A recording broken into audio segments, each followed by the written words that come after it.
بندہ مومن کو کس طرح کا ہونا چاہیے اس سورہ مبارکہ کے اندر اللہ کریم نے بیان فرما دیا۔ فرمایا والعصر، محبوب آپ کے زمانہ مبارکہ کی قسم ہو، ان الانسان لفی خسر، فرمایا بے شک انسان نقصان میں۔ اے اللہ سارے انسان نقصان میں ہیں، تو فرمایا جا رہا ہے نہیں، الا الذین آمنوا، سوائے ان لوگوں کے جو ایمان لے آئے اور وعملوا الصالحات، پھر انہوں نے نیک اعمال کیے، وتواصوا بالحق، پھر وہ ایک دوسرے کو حق بات کی نصیحت کرتے رہے، اور وتواصوا بالصبر، گویا حق کے رستے میں جو تکلیفیں آئیں پھر وہ ایک دوسرے کو صبر کی وصیت بھی کرتے رہے۔ پہلے ایمان لائیں پختہ، پھر اعمال صالح کریں، پھر اس کے بعد حق بات کا پیغام عام کریں، پھر اگر اس رستے میں کوئی تکلیف آئے تو اس پہ صبر کریں۔ یہ دین کی وہ جامع تعلیمات ہیں جو اس سورہ مبارکہ میں اللہ کریم نے بیان فرمائی۔ سب سے پہلا انسان کے لیے ضروری کام ہے اس کے عقیدے کا ٹھیک ہونا، اس کے نظریات کا پختہ ہونا، اس کے افکار و خیالات کا مضبوط ہونا۔ ہمارے ہاں جو چیز بہت زیادہ پھیلی ہے وہ بے یقینی ہے، لوگوں کے یقین کی کمزوری، ان کی باتوں کے اندر کچا پن، ان کے ارادوں کی کمزوریاں، یوں لگتا ہے کہ جیسے ابھی تک کوئی فیصلہ ہی نہیں کر پائے کہ ہم نے جانا کس طرف ہے۔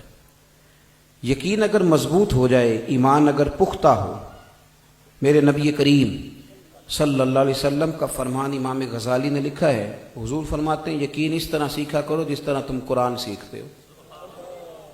یقین کو سیکھو، یقین کو پختہ کرو۔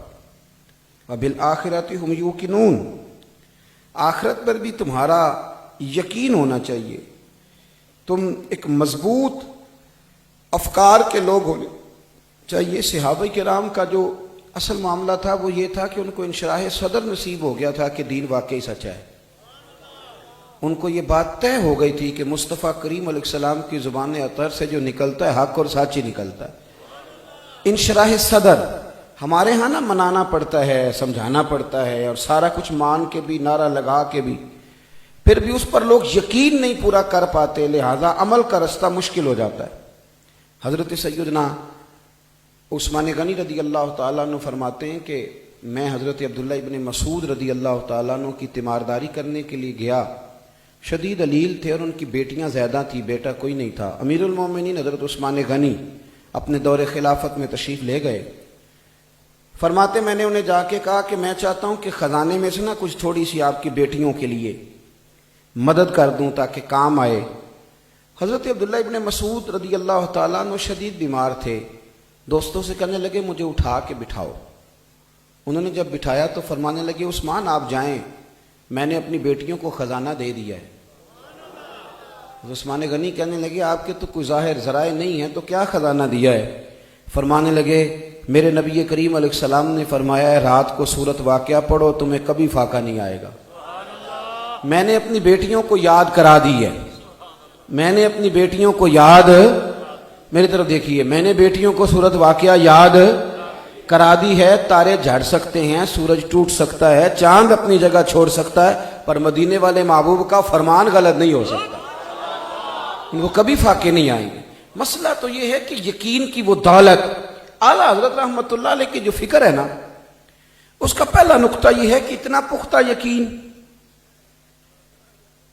اتنا پختہ یقین، اتنے مضبوط افکار و نظریات، اور پھر ان پر پورا ان کا پہرا دینا، ان کا کھڑا رہنا۔ اعلیٰ حضرت رحمۃ اللہ تعالی علیہ فرماتے ہیں ایک دفعہ نا طاعون کا مرض پھیل گیا بریلی میں بھی اور دائیں بائیں بھی، وہ موٹے موٹے دانے نکلتے تھے، طاعون کے مرض پھیل جاتا تھا، بہت سارے لوگوں کو وہ طاعون کی بیماری لگ گئی۔ تو اعلیٰ حضرت فرماتے میرے بھی منہ کے اندر کچھ چھالے بن گئے، اتنے سخت تھے کہ بات نہیں ہوتی تھی۔ ایک طبیب بڑا حاذق تھا، اس کو بلایا گیا تو وہ دیکھ کے کہنے لگا جی ان کو طاعون ہے۔ اعلیٰ حضرت فرمانے لگے مجھے ساری بیماریاں ہو سکتی ہیں، یہ والی نہیں ہو سکتی۔ اس نے بڑا اصرار کیا، کہنے لگا میں بڑا پرانا ہوں، میری حکمت کہہ رہی ہے، اور پھر سارے لوگوں کا فرمایا مجھے نہیں ہو سکتا۔ اس نے کہا علامتیں بھی وہی ہیں، یا جلدی سے علاج کرائیں بلکہ ورنہ مہینہ نہیں جائے گا۔ فرمایا جب مجھے ہے ہی نہیں تو جائے گا کیوں؟ ہے ہی نہیں. وہ حکیم ناراض ہو کے چلا گیا کہ مجھے کیوں بلایا تھا اگر مریض نے ماننا ہی نہیں تھا. ہم تو ڈاکٹر کی فٹافٹ مانتے ہیں نا. ڈاکٹر کہتا ہے جی آپ کو کھانسی ہے, آپ کے گھر میں کس کس کو ہے؟ اور خدا کے بندے, نبی کریم علیہ السلام نے فرمایا بیماری متعدی نہیں ہوتی, ایک سے دوسرے کو نہیں لگتی. حضور نے فرمایا, ایک صحابی نے کہا میرے اونٹ کو خارش پڑ گئی اور اس اونٹ سے پڑی ہے, تو اللہ کے رسول فرمانے لگے اس اونٹ کو کہاں سے پڑی تھی؟ نہیں سمجھ آئی بات کی؟ بھئی تیرے اونٹ کو وہاں سے پڑ گئی تو اس کو کہاں سے پڑی تھی؟ کہنے لگا جی وہ تو قدرتی معاملہ ہے. فرمایا یہ بھی قدرتی معاملہ ہے. ہمیں جو ڈاکٹر بتا دیتا ہے, جس وقت بتا دیتا ہے, ہمارا تو سر جھکا ہوا ہے. وہ کہہ دیا اس نے. اعلیٰ حضرت رحمت اللہ تعالیٰ علیہ وہ حکیم صاحب ناراض ہو کے چلے گئے. فرماتے شام کو میں نے کالی مرچیں منگائیں, ان کا صفوف بنا کے منہ میں لگایا, بس تھوڑا سا پانی نکلا, صبح اٹھا تو اللہ نے مجھے شفا عطا کر دی تھی. اب وہ دائیں بائیں لوگ سارے جو تھے وہ پوچھنے لگے حضرت جی یہ کیا وجہ ہے, یہ کیا معمہ ہوا کہ آپ کو پتہ ہے کہ مجھے طاعون نہیں ہوگا جبکہ مرض پھیلا ہوا ہے؟ تو اعلیٰ حضرت فرمانے لگے میرے رسول کریم نے دعا بتلائی ہے. فرمایا جب کسی بیمار کو دیکھو تو یہ دعا پڑھ لیا کرو, تمہیں وہ بیماری نہیں لگے گی. میں نے ایک طاعون والے کو دیکھ کے پڑھ لی تھی, یہ کیسے ہو سکتا ہے کہ میں مصطفیٰ کی حدیث پہ عمل کروں اور پھر مجھے وہ بیماری لگ جائے؟ ہمارا معاملہ یہ ہے کہ وہ یقین کی دولت کہاں سے لائیں, وہ اعتماد کی دولت کہاں سے لائیں. اعلیٰ حضرت حج کرنے جا رہے تھے, کشتی میں بیٹھے تھے. ہمیں نا کلمہ یاد آتا ہے پر یاد رہتا نہیں. زلزلہ آیا تو کلمہ یاد آیا تھا, کتنی دیر یاد رہا؟ بولے جتنی دیر. اللہ سے ڈرنا چاہیے نا, ہمیں چاہیے تھا نا پھر نمازیوں کا رش بڑھ جاتا, لیکن ہمارا مزاج نہیں, ہم عبرت نہیں حاصل کرتے. بحری جہاز کے ذریعے سفر ہو رہا تھا, حج کے لیے فاضل بریلوی تشریف لے کر کے جا رہے تھے, تو رستے میں طوفان آ گیا, جوار بھاٹا دریا میں, کشتی کبھی ادھر کبھی ادھر, لوگ سارے دعائیں مانگنے لگے. اعلیٰ حضرت ایک کونے میں بیٹھے ہیں, درود شریف پڑھ رہے ہیں. وہ سارے لوگ آئے, کہنے لگے جی دعا کرا دیں اجتماعی. آپ فرمانے لگے چپ کر کے اللہ اللہ کرو, اس کشتی کو کچھ بھی نہیں ہوگا, یہ جہاز کنارے لگے گا. کہنے لگے مولانا ہم دعا کرانے کا کہہ رہے ہیں. آپ کو پتہ نا لوگ اعتراض بھی جلدی کرتے ہیں. ایک صاحب میرے پاس آئے, کہنے لگے جی تعویذ دے دیں, گھر میں چیخنے چلانے کی آوازیں آتی. میں نے کہا سورۃ بقرہ پڑھو جا کے. کہنے لگا جی آپ تھوڑی تکلیف کریں, لکھ نہیں دیتے تعویذ. میں نے کہا سورت, اس کا موقف ہے کہ پیر صاحب تکلیف نہیں کرنا چاہ رہے, دو لفظ نہیں لکھ کے دے رہے. اور میں نے کہا جاؤ سورۃ بقرہ پڑھو. کہنے لگے نہیں آپ تعویذ لکھ دیں. میں نے کہا تعویذ میرے والا اچھا ہے یا جو نبی پاک عطا کرے وہ زیادہ اچھا ہے؟ رسول کریم نے تعویذ دیا ہے, فرمایا گھر میں سورۃ بقرہ پڑھو, جن کیا شیطان بھی تمہارے گھروں سے دوڑ جائے گا. پر وہ پڑھنی پڑتی ہے, وضو کرنا پڑتا ہے, 2.25 سپارے ہیں, تھوڑا گھر میں بیٹھنا پڑے گا. تو اس لیے پیروں نے بھی ہمیں تعویذوں پہ لگایا, تو ہم بھی پورے لگے ہوئے ہیں کہ تعویذ لاؤ سیدھا جا کے. یہ پڑھنے پڑھانے کا کام کون کرے بھائی؟ اعلیٰ حضرت فاضل بریلوی رحمت اللہ علیہ سے کہنے لگے جی آپ دعا کر دیں. آپ نے فرمایا یار جاؤ درود شریف پڑھو, اللہ اللہ کرو, اس کو کچھ بھی نہیں ہوگا. اس نے کہا حضرت دعا فرما دیں. بحث ہوئی, کچھ لوگوں نے سخت جملے بھی کہے, آپ مسکراتے رہے. تھوڑی دیر گزری تو طوفان تھم گیا. واقعی تھم گیا, اور لگ نہیں رہا تھا تھمے. جب وہ تھما تو آہستہ آہستہ شرمندگی ہونے لگی. اعلیٰ حضرت کی خدمت میں آیا, کے کہنے لگے حضور ہمیں معاف کر دیں, آپ نیک آدمی, آپ کی تو کرامت ہے, آپ کو پہلے ہی پتہ تھا کہ یہ جو جہاز ہے ڈوبے گا نہیں, ہم سے غلطی ہو گئی, معاف کر دیں. ویسے آپ کو کیسے پتا تھا نہیں ڈوبے گا؟ فرمانے لگے میری کرامت نہیں, میرے نبی کریم نے سواری پر بیٹھنے کی دعا بتائی ہے. حضور نے کشتی پر بیٹھنے کی دعا بتائی ہے, جب بیٹھا تھا تو اللہ کے فضل سے پڑھ لی تھی. احمد رضا کو اگر یقین کامل نصیب ہے تو محمد عربی کی حدیث پر نصیب ہے. پہلی بات تو یہ کہ اعتماد, ہمارے ہاں بڑی کمی ہے اعتماد کی. بالخصوص میں اکثر کہتا ہوں کہ ابھی تک لوگوں کو انشراح صدر ہی حاصل نہیں کہ دین نافذ ہو گیا تو ہم بچ جائیں گے. عام عوام بھی وہ کہتے ہیں ہو بڑا مشکل ہو جائے گا, بڑا سخت ہے, دین آ گیا تو پتہ نہیں کیا کریں. دین آپ کا فائدہ کرے گا, دین نفع کرے گا ہمیشہ, لیکن وہ انشراح صدر کہاں سے لائے؟ وہ جو آوازیں اندر سے آئیں, اندر سے جو ضمیر اندر سے بول کے آواز دے, وہ آواز کہاں سے لائیں؟ پہلی بات مضبوطی کے ساتھ